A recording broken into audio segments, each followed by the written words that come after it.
Today on Grid Live Post-Race Edition, we'll recap all the madness that occurred on Mugello and what Lewis Hamilton is doing towards the championship.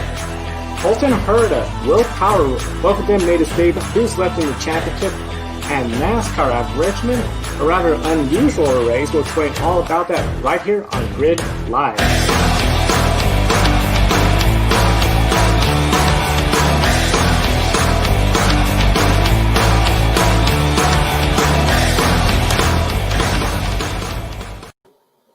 Hello, everyone. I'm Kobe Lambert from the PodiumFinish.net, and right here with me is Joseph Samniego. Joe, on this fine Sunday evening, how are you doing today? Wonderful. What a great day of racing that we had. Just really enjoyed it, and overall, just a fun weekend to get my mind off everything going on in Oregon. Thinking of everyone here in Oregon, of course, everything going on, and California, the West Coast, but definitely wonderful race weekend. Yeah, definitely continuing to have all of the people in Oregon, California, and West Coast experiencing these crazy wildfires, and my thoughts and prayers. Certainly a difficult time for you all, and continuing to pray for your safety, Joe. And so far today, I've just been chilling, watching NFL football all day, right here representing Carolina Panthers. Wearing my Cam Newton jersey. Sad that Cam is gone. Teddy Bridgewater looked really good today, but it's also good to see Cam Newton and the New England Patriots get a big win up there in Foxborough. So yeah, but definitely really excited for the NFL season. I hope all of our viewers out there are enjoying week 1 of NFL football. But for right now, taking a quick break from the NFL to talk about some motorsports. I'm going to start off with significant news coming out of TCR Europe. And Michelle Halder became the first woman to win a TCR Europe race today. And she was, it was the second race of the weekend at Zolder in Belgium. And right now, Michelle is 9th in the TCR Europe driver standings, and Jessica Bachmann finished 10th, and she's 15th in points. And right there, I have a quote from Michelle saying, "The start was just amazing. I directly overtook Daniel Lloyd immediately after the start, and then I had a fantastic race with no mistakes from my side, and the car was just amazing. I had a great race. This was my first time in Zolder, and also this was the first win for a female driver in TCR Europe. So I am very, very happy. It's incredible. So definitely Michelle Halder made history in TCR Europe, and we'll have more on Grit tonight and Grit Girls on Thursday. Definitely, we'll have a lot more on Wednesday and Thursday. We encourage everyone to check out our programs. Back to what we have originally planned. IndyCar, they had a doubleheader with Saturday at Mid-Ohio. The big thing, of course, was the big disappointment for Scott Dixon. Scott Dixon qualified in 17th place. He is trying to wrap up the championship. If he left with 141 points, he just has to start the next 3 races. He'll win the championship. 162 points or more, he would have gotten the championship essentially all wrapped up. But that was not the case, because essentially it started off with Will Power taking the pole. Will Power, of course, winless this year, looking to get that first win. Ryan Hunter-Reay was on the front row as well. Once the green flag came out, Will Power took the lead, and he stayed up front. Joseph Newgarden, he got around Ryan Hunter-Reay to grab second place. Of course, that is Scott Dixon's biggest rival right now. Scott Dixon being outside the top 10, a lot of points that he could try to gain by coming up the field, and that's what he did. He was moving up the field. One of the big things, as he was moving up, Marco Andretti, he was moving down the field. He had a disappointing day, finished 23rd place out of the lead lap, just struggling for that team. Once the pit stops came around, Will Power, he came in. We saw Rossi, he stayed out. It was a different pit strategy. It was really interesting. Of course, Indy cars, in the road course, you have the red tires, the black tires. The black tires, of course, are going to last you longer. The red tires can give you more speed, more grip, but they wear out faster. The strategy didn't really work, though, because once we came back to the full cycle, when Rossi had to come in, he came out behind Will Power and Joseph Newgarden, just ahead of Graham Rahal. So those two were battling for the final spot in the podium. Scott Dixon, just hard battles all day, including with Colton Herta, Rinus VeeKay. He got up as high as 9th place, but that was the best he could do. He was just never a factor all day. And Will Power takes his first win of the season. I know it had been a really tough season for the Aussie in the Team Penske. Taking a look at the IndyCar top 10, you see Will Power, Joseph Newgarden, Alexander Rossi, They are your podium finish, Graham Rahal, and then Felix Rosenquist in sixth place, the highest finishing Ganassi driver, Jack Harvey, Ryan VK, Colton Herta, and Scott Dixon. So that was a first day at Mid Ohio. Of course, we'll cover more about the Mid Ohio IndyCar race later on program when it comes to Sunday's event at Mid Ohio. But of course, that wasn't the only racing we had going on this weekend, especially on Saturday. Yeah, on Saturday night, it was the second race in the round of 16 of the NASCAR Cup Series playoffs. And on Thursday, Brad Keselowski said that he would be disappointed if he didn't dominate at Richmond. And, as it's been since we basically returned to racing, no practice, no qualifying, just line them up, no laps until the green flag. And Kevin Harvick started on the pole. But one of the biggest surprises early on was Austin Dillon running up front. I'm not sure many people would have expected Austin Dillon to be running as well as he's been running lately.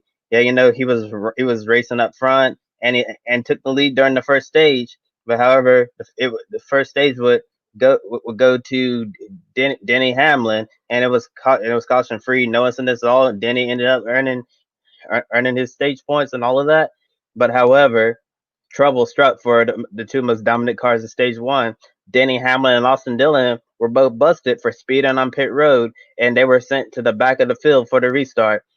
Denny Hamlin never recovered from that, but Austin Dillon was still coming, and in the first two stages, he scored 18 out of a possible 20 points. So Austin Dillon close to score max points there. How impressed are you with Austin Dillon in this race? And do you think Austin Dillon, RCR, and that 3 team are for real? I do see them being a real contender this round. One of the big things is momentum. After Bristol, if they could have a really good race at Bristol, I see them being a contender in the second round. The third round, when we get to the Elite Eight, that's going to be really hard. I think they're really going to have to try to step up, get some wins. They're looking good. I do see them getting a win if they continue what they're doing. But I do see where there could be a potential. If they struggle in Bristol, still advance, and they lose that momentum, then a lot of people will be saying, well, they were a pretender. They got hot, but they couldn't close out the deal.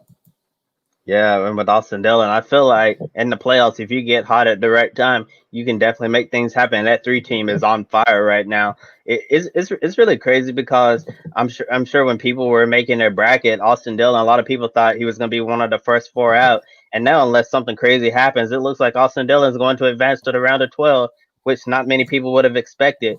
And if people have been paying attention to Austin Dillon's interviews, it seems like he's really feeding all off of the negativity that's always surrounding him. I know people always call him the silver spoon kid, so because they feel like he's always leaned on his grandfather Richard Childress, who owns the team, for everything. And Austin Dillon's out to prove that he is a talented race car driver, and is and he trying to prove that he feels like he deserves that to drive that number 3 car based on his talent, not just because his grandfather is the owner of the team. And later on in the race, we had more trouble on pit road. Kevin Harvick was issued a commitment come violation, and had to come back down pit road, and it was a really interesting race. Saw multiple pit strategies with 2 and 1 stop strategies during stage 2, but however, nobody had anything for Brad Keselowski, who went on to take stage 2. And then in the third and final stage, again, it was Team Penske 1-2 looking to sweep Saturday, especially after Will Power won the IndyCar race earlier that day. But however, Austin Dillon, who had been running so well, made a crucial mistake. He missed pit road during green flag pit stops, ended up losing some time. I believe it was about 3 seconds, based on what I heard on the radio. And he was able to rebound to finish fourth. And Martin Truex Jr., who swept Richmond last year, finished second. But Brad Keselowski went on to dominate the race for another win. And looking at the top 10 finishers, Keselowski at the top, then Martin Truex Jr., Joey Logano, Austin Dillon, Chase Elliott to complete your top 5, and then looking at the rest, Kyle Busch, Kevin Harvick, Eric Almirola, Alex Bowman, and Clint Boyer rounds out the top 10. So have all playoff contenders there sweeping the top 10. Yeah, and Brad Keselowski said he feels good about the package at this racetrack. Similar to New Hampshire and the same at Phoenix, 750 horsepower and low downforce. And since we're gonna have that same package at Phoenix and the same tire as well, do you think Brad Keselowski is a legitimate contender for a spot in the championship 4? I do see him being a legitimate contender in the championship 4. A lot of folks have been talking about Martin Truex Jr. Oh, he's going to be one of the big three in the Final Four. Well, the way Keselowski's looking, especially at these tracks with that 750 horsepower, low downforce, he was unbeatable in New Hampshire. He was unbeatable right here at Richmond. He brings that car to Phoenix, he's going to be really hard to beat. And I do see him being a legitimate contender in the Final Four. Yeah, I certainly agree with you there. I'm sure if you ask a lot of people who you think going to win the championship, I'm seeing a lot of people say Kevin Harvick, Denny Hamlin. Yeah, even some think maybe Martin Truex Jr. But if I had to pick somebody to potentially take this thing away from either Kevin Harvick or Denny Hamlin, Brad Keselowski certainly I feel like he's certainly in the right position right now. And if his team can continue to ride this momentum and do everything that they've been doing, I feel like Brad Keselowski will certainly be a legitimate contender to take this championship. And taking a look at the NASCAR playoffs at the moment, right here, Kevin Harvick, Brad Keselowski got their wins locked in, and then we have Denny Hamlin, Martin Truex Jr., Joey Logano, Austin Dillon, Chase Elliott, Alex Bowman, and then we have Kyle Busch, Eric Almirola, Kurt Busch, and Clint Boyer to round out what would be the round of 12. But heading into Bristol, we have William Byron 13th, 3 points out, Cole Custer 14th and 8 points out,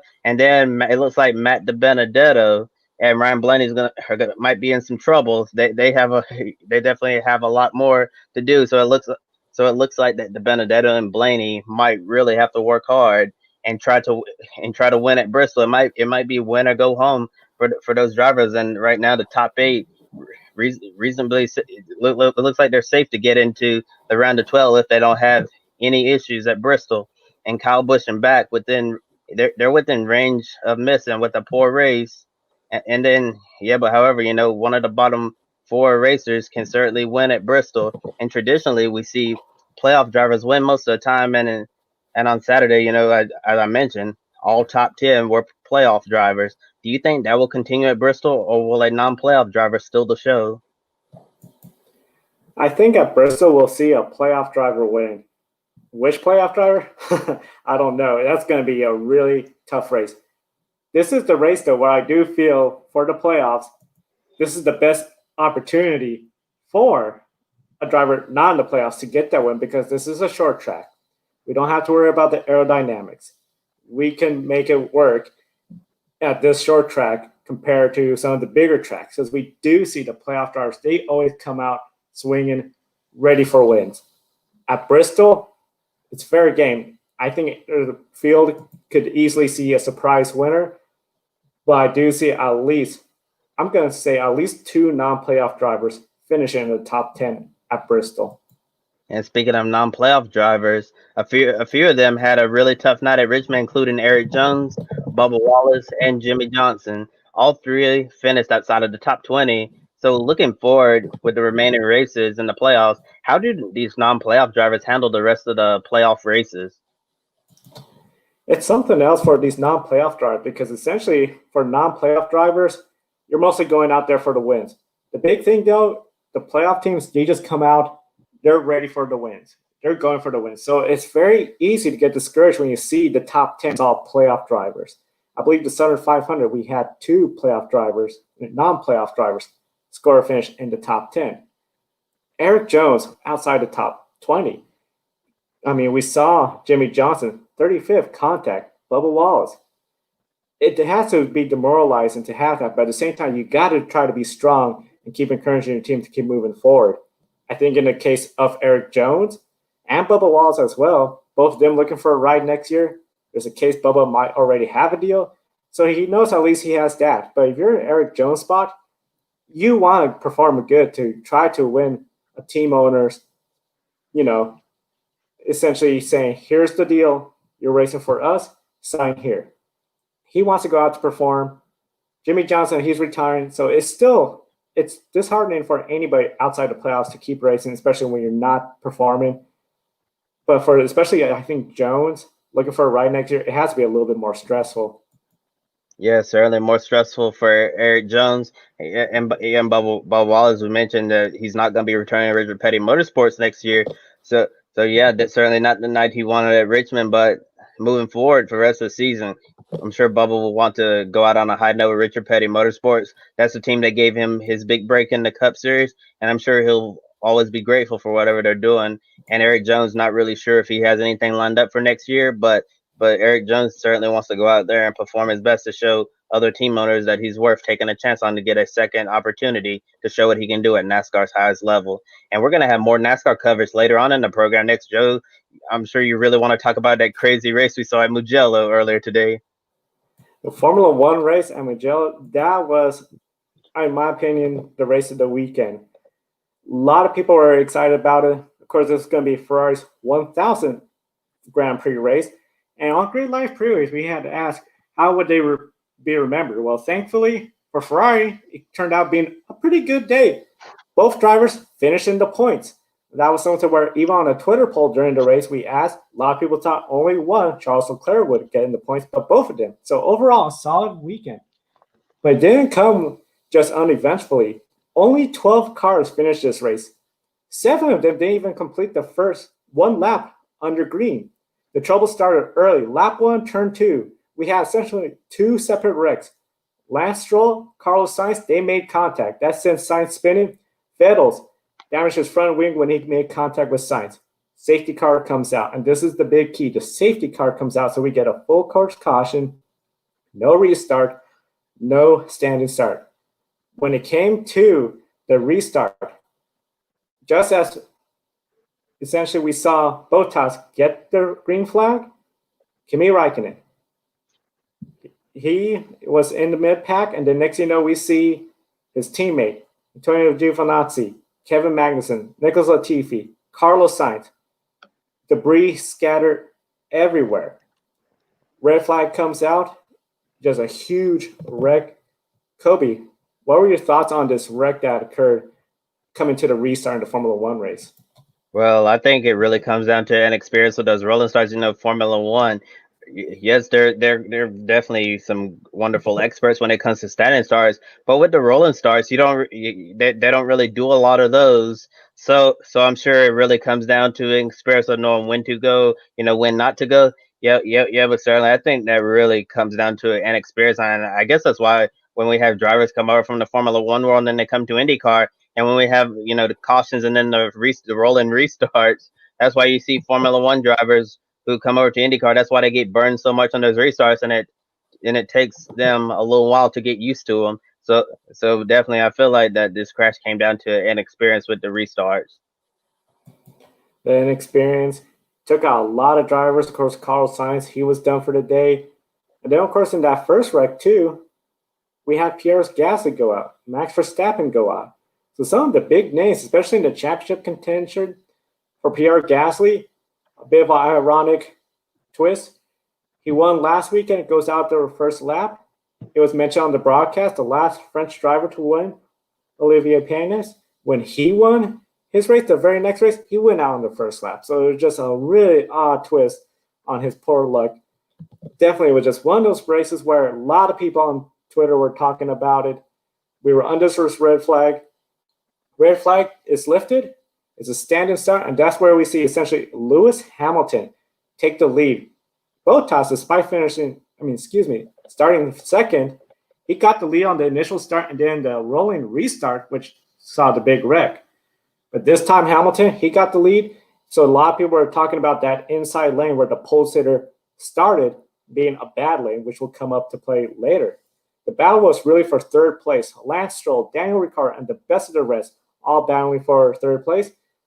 That all changed though when Lance Stroll hard hitting the tire barrier. Looked like a possible tire failure. Left rear tire seemed to be flat after the wreck, and it seems from the way he crashed, that was probably the case. And this brought out a second red flag and a third standing start. So it's at the third standing start. A lot of folks anticipating Lewis Hamilton. He could be really challenged by Valtteri Bottas, maybe lose the lead. We've seen that happen on the initial start and the second restart, but that wasn't the case. Hamilton had a great start, and Bottas did not have a good start. He got passed by Daniel Ricciardo in the Renault. So Daniel Ricciardo up to second place in the Renault. Of course, everybody was talking about if he got a podium, him and the team principal will get tattoos. But that wasn't the case because we had Alex Albon. He was coming up. So once Bottas got around Daniel Ricciardo, Alex Albon came up. He took third place from Daniel Ricciardo. So no tattoo for him. And essentially another win for Lewis Hamilton. Taking a look at your top 10, Lewis Hamilton, Valtteri Bottas. Excuse me, that's the starter graphic. Seems like we have the wrong graphic, but essentially Lewis Hamilton and Valtteri Bottas did finish 1-2. Definitely, I know one of the big things, of course, Alex Albon getting his first podium. That was really exciting for him. We saw Daniel Ricciardo in fourth, and then rounding out the top 5, Sergio Perez in that Racing Point. Of course, his teammate Lance Stroll didn't get a chance to finish the race. The big talk, though, after the race, though, was post-race. Lewis Hamilton had a T-shirt bringing awareness to Breonna Taylor case here in the United States. Breonna was shot and killed by police in Kentucky in March. There is an ongoing criminal investigation. No arrests have been made. With this win, this is Lewis Hamilton's 90th career win. He is one away from tying Michael Schumacher. Hamilton could tie Michael Schumacher with championships as well, 7 championships. Right now, he has a 55-point lead over Valtteri Bottas, 80-point lead over Max Verstappen. Toby, what are your thoughts on Lewis Hamilton and the race? Oh yeah, so I'm gonna start off with the race.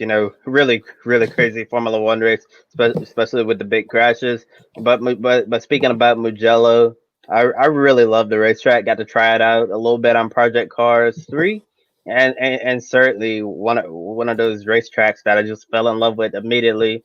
I'm not sure if it's going to return to the Formula One calendar next year when we hopefully have a more normal calendar year. But if it's not, with all of these new tracks that we have to the schedule that was added because of the pandemic, maybe, just maybe we could see a rotating calendar where if we're not going to have a Tuscan Grand Prix next year, maybe Formula One could do a deal where they sign off on to host the Italian Grand Prix. Maybe like for the next 3 years, have Monza host, and then go away from Monza 3 years, and then go to Mugello for the next 3 years, and so on and so forth. So both tracks can be a part of the Formula One calendar, but if they're going, I'm certainly open to them keeping both on the schedule. And I actually would not want to see Monza go, if I'm being honest with you.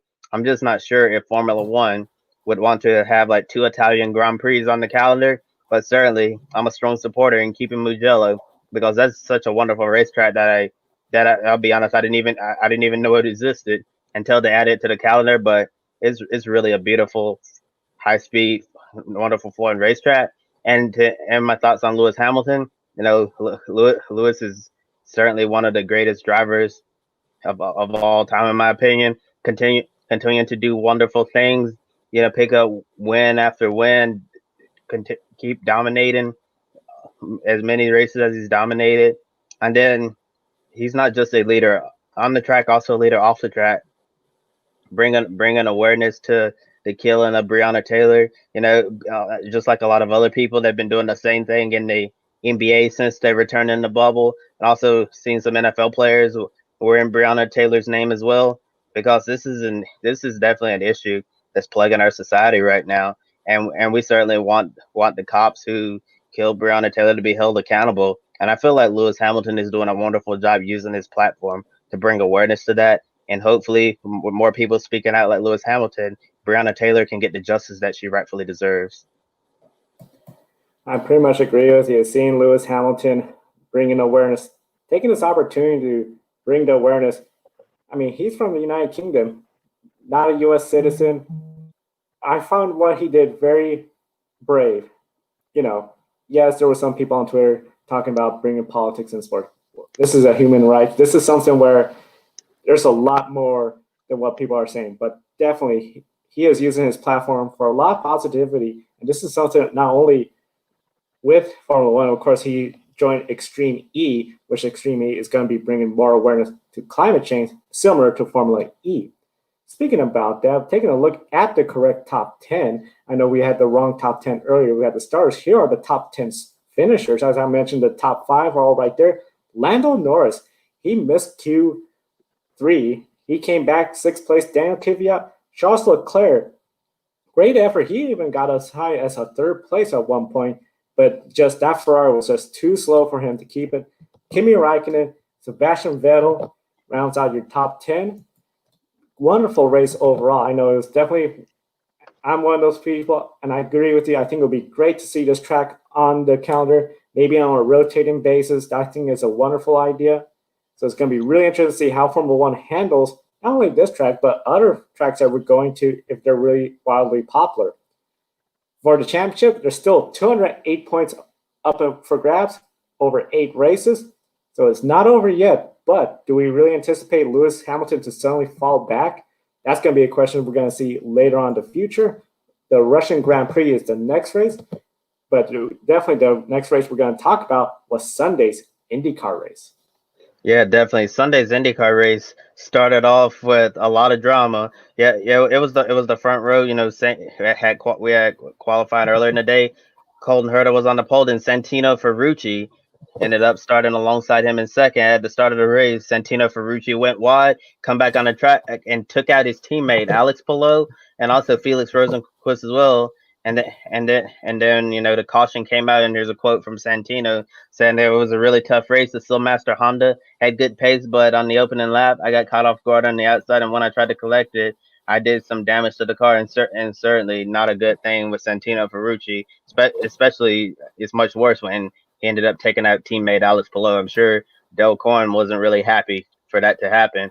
And at the restart, Colton Herta continued to lead, and then the second caution later come out for Dalton Kellett, and then pit stops took place. Scott Dixon chose the black tires, and everyone else behind were on reds. And on the restart, there was plenty of pressure on Dixon, and but Takuma Sato and Marco Andretti decided to stay out, and then Scott Dixon made an un-Scott Dixon-like mistake and spun out in turn one. However, he didn't hit anything, and he fell to the very back of the pack. And at this point, Joseph Newgarden, who second in the championship, was running 8, and there was not a caution for Scott Dixon's mistake, which is really crazy to see Scott Dixon make a mistake. But it just shows us that Scott Dixon is indeed human.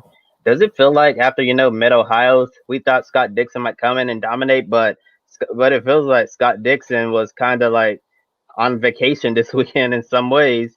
Do you think it feels like the momentum is switching away from Dixon, and how should Joseph Newgarden respond to this? It does feel like the momentum is starting to slip away from Scott Dixon. I know after the race he had this to say: we really struggled on the restart with tire pressures for some reason. On the turn when I spun, I just had a bunch of guys in front of me on alternate tires. I got too aggressive. I got on the overtake button at the exit of turn 1 and spun the tires and spun the car. It was just a stupid rookie mistake, and I feel bad for the PNC Bank team. So definitely he recognizes the mistake, and I think this is a good opportunity for him to step back, him and the team regroup, and essentially, okay, we need to go one race at a time. We got 2 races at Indianapolis, the Harvest Grand Prix, and then we have St. Pete's. There's no reason why we should be unable to try to close out the deal, as we'll talk about in the points. And I do think while he has been losing some of the momentum, Gateway, we saw Newgarden get the win, gain some points. This weekend, Newgarden essentially came out the big winner in the championship battle.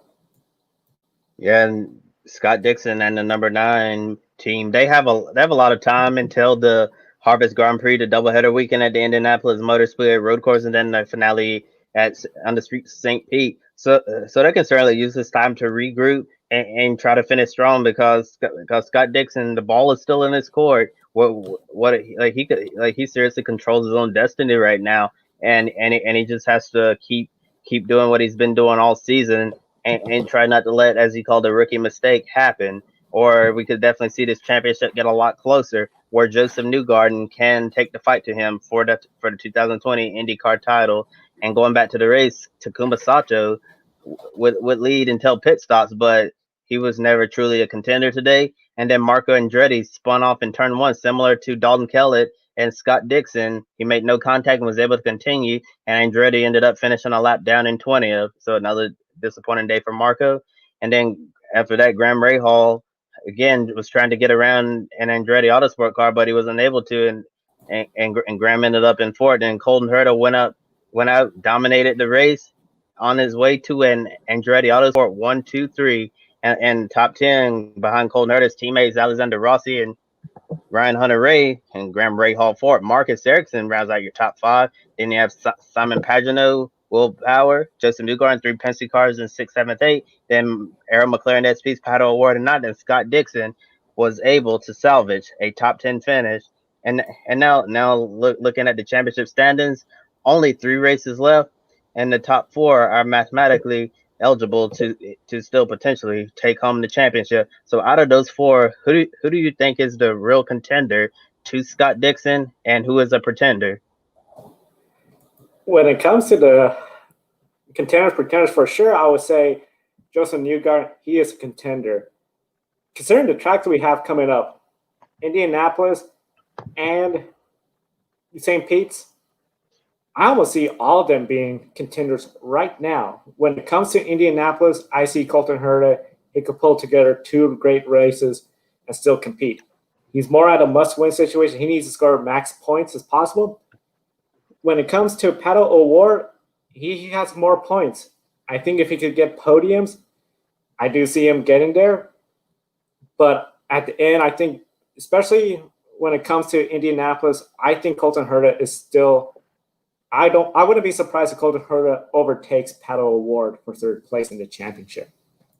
Yeah, I think right now Scott Dixon's biggest contender is certainly going to be Joseph Newgarden, especially if he has a weekend like he had at Mid-Ohio. In these final 3 races, Joseph Newgarden might be able to surprise and at least get really close to Dixon, or worse, if Dixon just comes out and completely falls flat on his face at Indy and St. Pete with 3 races to go, Joseph Newgarden could be there to steal this championship, and it would be really crazy because it was like Scott Dixon's football team is heading into the 4th quarter up 42-0, and then they come back and tie it up 42-42. So Dixon is definitely going to want to reflect on this weekend, put it behind him, reset for the final 3 races of the season, and hopefully take home another championship. I'm sure with all of the trophies that Scott Dixon has in his garage, probably running out of space for now. And Scott Dixon just keeps on winning, probably gonna have to build another garage for all of those trophies. And I certainly agree with you that Colton Herta might be able to pass Pato O'Ward in the points, especially if everything falls into place. Yeah, it's going to be really interesting to see how the IndyCar Championship is going to play out. Of course, 2 races at Indianapolis and the road course, and then St. Pete's. It's going to be a really interesting month of October for the IndyCar series. San Marino Grand Prix for the MotoGP racing. MotoGP has had a unique season. 4 different winners entering the weekend. Maverick Vinales, he got the pole. He hadn't won a race yet this year, so a lot of people anticipated him to win. In fact, I believe all 3 of us 2 and Jessica from Paddock Inside, had picked him for our pick a winner. Well, he ain't the winner, so again, we're going to have to wait another weekend. He came home 7th place after starting on the pole. The bigger story, the points leader, Fabio Quartararo. He goes down not once but twice, and he's out of the race. We had talked about, will he maintain the points lead? A lot of us were saying no, and at the end, now we see Andrea Dovizioso. He has the points lead. Up front, we still had a Yamaha up front, but it was Franco Morbidelli who survived that horrific crash in Austria with Zarco. That, of course, made global news, seeing both their bicycles just getting destroyed. He went out there. He gets his first win. He is the 5th different winner and the second first-time winner in MotoGP this year. So big race win for him. And again, it seems like we're having some issues with the graphics coming up a little bit wrong. Apologize about that. But definitely, let's take a look.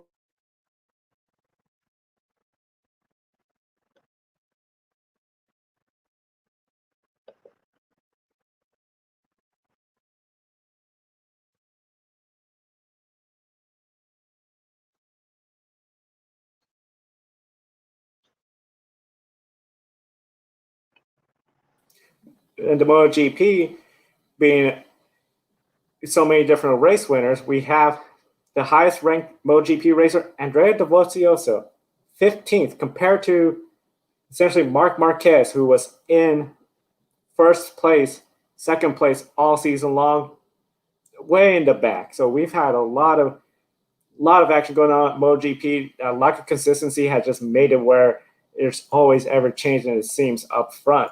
Now, of course, here is the top 10 of the grid ranking. Scott McLaughlin again leads. Essentially, he could hold on to the lead next weekend if he wins at least 2 out of the 3 races for the Australian Supercar Series. Kevin Harvick, Denny Hamlin, because of Scott Dixon's performances, he lost some ground. So he was in the 18-point range, then he dropped to the 16-point range. Well, he dropped to the 15-point range. So that put him behind Sebastian Ogier from World Rally Championship and Antonio Felix da Costa from Formula E. Now, of course, da Costa, he is stuck at the 1632, so he can't gain no more points since Formula E is done for the year. But definitely he could gain, especially if the other series see more inconsistency and less drivers dominate. So definitely we encourage everyone to visit on Twitter at Grid Ranking. It's going to be a really interesting season, especially with the 19th weekend coming up. Yeah, certainly can't wait to see how the rest of the grid ranking falls into place. Definitely, I've enjoyed it personally. You know, when I first came here, Grid Network on May 17th, just slowly over time learning about the grid ranking and all of the science behind the scenes, you know, to determine the grid ranking. And it's truly been remarkable to see how all of these drivers are ranked, and it's going to be interesting to see if Antonio Felix Acosta is going to fall out of the top 5. And at the end, who's going to win the grid ranking, since we're not going to have Marc Marquez win it this year, since he's going to, you know, out indefinitely with that injury.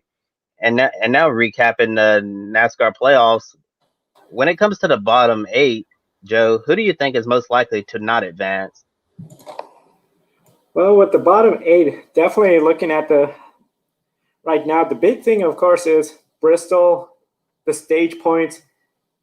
If you get the stage points, you're going to help your case out. But definitely, I think out of those, I don't see Bowyer. I just don't see him putting together enough stage points and a good enough run to distance himself. Cole Custer, I don't see advancing. Matt DiBenedetto and Ryan Blaney. So I do think it's probably going to stay essentially the same. I do see William Byron coming up ahead of Clint Bowyer. He has run good at Bristol. He got caught up in a wreck last time. He just needs to keep it together, and I think he'll advance to the round of 12 in the NASCAR playoffs. Yeah, and you just mentioned William Byron.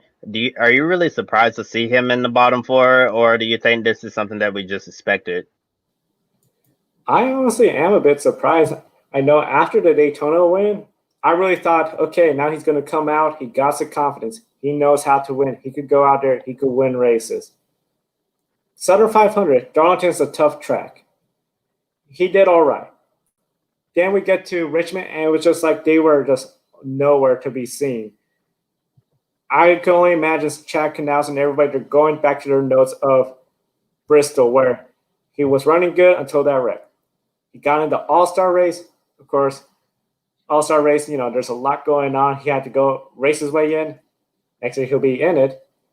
But definitely they're going over their nose for Bristol, and I think Bristol will be a good opportunity for him to rebound and not get eliminated.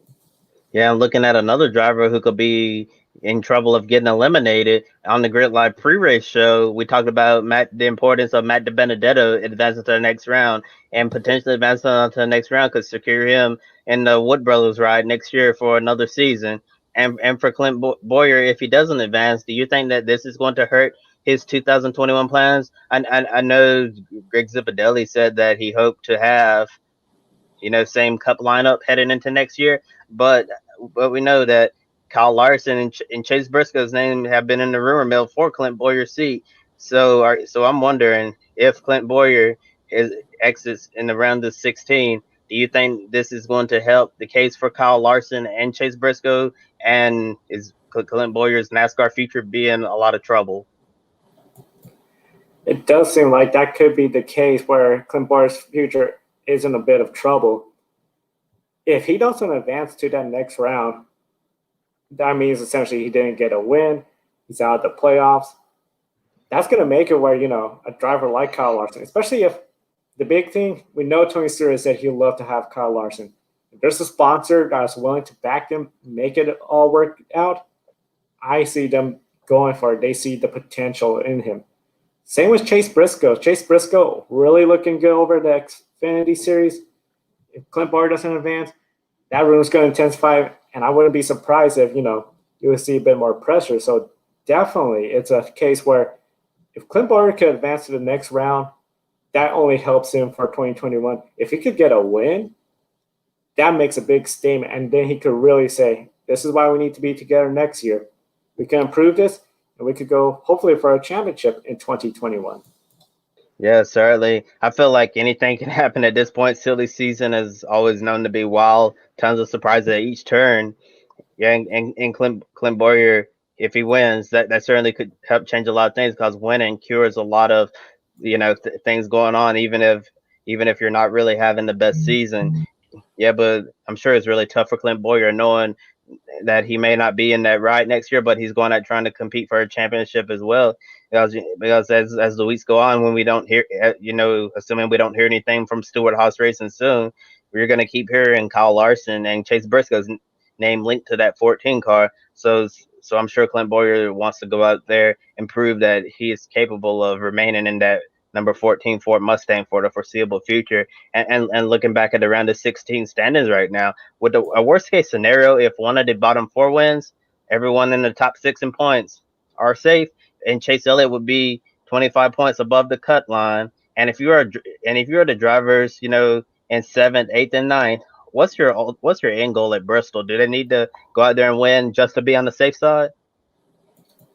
Definitely will ensure the safety. As you mentioned, if somebody was like a Matt Benedetto, go out get the win. That's the way the points are right now. That only means Chase Elliott will be 25 away from the cut line. Of course, as the race progresses, the points will change, especially with stage points and where they finish. But that just means they're much closer to that cut line. So if I was them, especially seventh, eighth, ninth place, big thing, you got enough of a lead where you could go for the stage points. That's great. But the big thing is make sure you don't put yourself in a spot where if you went for those stage points and you see some drivers have already made a pit stop, you're going to fall in the back of the pack, mid pack at Bristol. That's where the trouble could occur. Definitely the big goal is just staying out front. Staying out front, that will ensure that you're not going to get in trouble. If you get those playoff points, especially, even better. But definitely, if you can put yourself to get the points, I'll be doing that.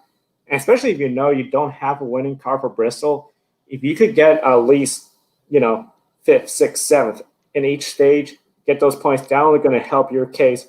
So in the event somebody in the bottom four wins, you're still advancing. Yeah, and it's really crazy. We're talking, that far up in the points right now. Currently have 16 drivers still eligible to win the championship, and then after this upcoming weekend at Bristol, it's gonna drop down to 12. And it's really crazy that we're looking towards, the top half to the middle of the current playoff grid, and we're already thinking about the round of 12, the round of 12, and what it's gonna take to advance into the round of six. So I feel like if you want to, make a deep playoff run, you need to be 2 or 3 steps ahead of your competition if you truly want to contend for this championship. Yeah, got to be ahead of everybody. I mean, we're seeing essentially Austin Dillon how he has really stepped up his game to try to get into the playoffs further because a lot of people thought he'll be out this round. He's proven them wrong. We definitely like to thank everyone for watching today. Subscribe and like on our YouTube channel. Leave a comment. We'll definitely answer back, especially any questions you have. Wednesday grid tonight, the latest on all the racing news from around the globe. Thursday grid girls will definitely have more on Michelle Halder's win at TCR Europe. And then Saturday grid live pre-race. We got MotoGP, NASCAR, Australian Supercars, and World Rally Championship next weekend. We encourage everyone to visit our Patreon page. The more we essentially could, fundraise, the bit more we could grow. We'll definitely love to be at the races at 2021 once they do start allowing media personnel there. On behalf of Kobe from the Podium Finish, I'm Joe Sandiego. Thank you for watching. Have a wonderful evening. We'll see you next time.